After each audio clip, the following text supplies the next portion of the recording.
नेपाल के लिए अमेरिका से एक बहुत ही सुखद समाचार हम कह सकते हैं यूएसआईडी को लेकर, जो कि पिछले 3-4 दिन से बहुत बड़ा बवाल बना हुआ था।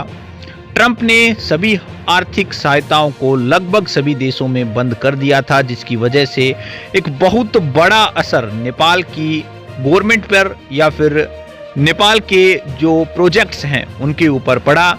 और अभी यहाँ पे जो यूएस का एक न्यायालय है, उन्होंने कहीं ना कहीं नेपाल के पक्ष में कहें या फिर दुनिया के उन देशों के पक्ष में जहां से ये फंडिंग रोक दी गई थी, फैसला सुना दिया है। नमस्कार, मैं पीएम डीएनए सिंह और आप देख रहे हैं कमाल यार। इस वीडियो में कंप्लीट बात करेंगे, वीडियो के अंत तक बने रहिए। और अगर आप चैनल पे नए हो, चैनल को सब्सक्राइब करके बेल आइकन दबा लीजिए ताकि आपको कुल अपडेट भी सबसे पहले मिल सके। चलिए वीडियो को शुरू करते हैं। ट्रंप ने आते ही सत्ता में कहीं ना कहीं बड़े बदलाव करे और उसी के बीच में यूएसआईडी यानी कि जिसके तहत विदेशों के अंदर सहायता प्रदान करी दी जाती है, जिसमें आप एजुकेशन सिस्टम लगा सकते हैं। इसके साथ साथ कई तरह के प्रोजेक्ट्स, जिसमें रोड कंस्ट्रक्शन की बात कर सकते हैं, ट्रांसफॉर्मेशन की बात कर सकते हैं, हॉस्पिटैलिटी की बात कर सकते हैं, एग्रीकल्चर डिपार्टमेंट की बात कर सकते हैं। ऐसे देश जिनको इस चीज की जरूरत है, और ट्रंप ने इस बात को यह कहकर छोड़ दिया कि ये फ्रॉड चल रहा है। यानी कि यहां पर जिस हिसाब से हम फंडिंग दे रहे हैं वो फंडिंग उस हिसाब से लग ही नहीं रही। और ट्रंप की इस बात से बिल्कुल असहमत होने की बात नहीं है, क्योंकि ऐसा देखा भी गया है। और नेपाल के अंदर जितना पैसा यहाँ पे फंडिंग के तौर पर दिया गया अमेरिका के द्वारा, उतना नहीं लगा। ये बात हम नहीं बल्कि नेपाल के लोग मानते हैं, और इसके साथ साथ करप्शन जिस लेवल के ऊपर फैला हुआ है उसको भी मानते हैं। लेकिन उसके बावजूद भी अगर बात करी जाए तो ये फंडिंग रोकना कहीं ना कहीं नेपाल की आर्थिक दृष्टि के लिए सही नहीं था। फिलहाल अगर बात करी जाए तो न्यायालय ने अमेरिकी प्रशासन को 2 दिन के भीतर रोकी गई विदेशी सहायता को बहाल करने का आदेश दे दिया है। एक अमेरिकी अदालत ने राष्ट्रपति डोनाल्ड ट्रंप के प्रशासन को रोकी गई विदेशी सहायता को पुनः शुरू करने के आदेश दिए हैं, और इसके लिए उन्हें 2 ही दिन मिलने वाले हैं, ऐसे भी कहा जा रहा है।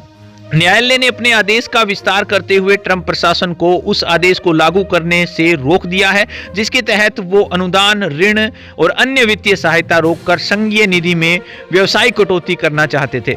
सुनवाई के दौरान अमेरिकी जिला न्यायालय अमीर एच समाचार एजेंसी रिसर्च के अनुसार अली ने प्रशासन पर 2 सप्ताह पहले जारी किए गए आदेश का पालन नहीं करने का आरोप लगाया है।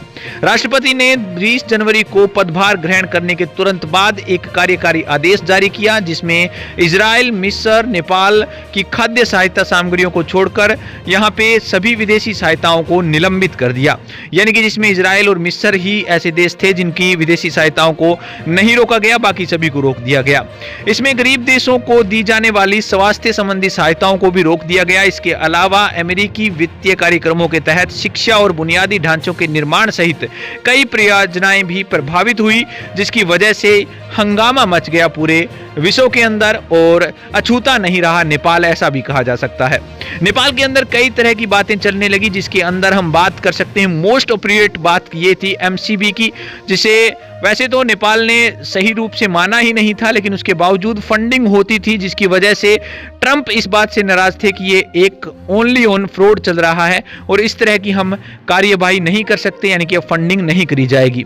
लेकिन फिलहाल अगर बात करी जाए तो ये चीजें अब दोबारा से आनी शुरू हो जाएगी, जो कि एक बहुत ही खुशी की खबर हम कह सकते हैं। लेकिन बात यह है कि क्या अब जो रकम आएगी वो भ्रष्टाचार के धक्के तो नहीं चढ़ जाएगी, क्या सही जगह लग जाएगी? इसके बारे में अपने विचार कमेंट सेक्शन में जरूर लिखिए। चलिए आज के लिए रखते हैं, कोई अपडेट मिलता है फिर आपके सामने जरूर। वीडियो को लाइक कीजिए, शेयर कीजिए, और अगर आप चैनल पर नए हो चैनल को सब्सक्राइब करके बेल आइकन दबा लीजिए ताकि आपको अपडेट भी सबसे पहले मिल सके।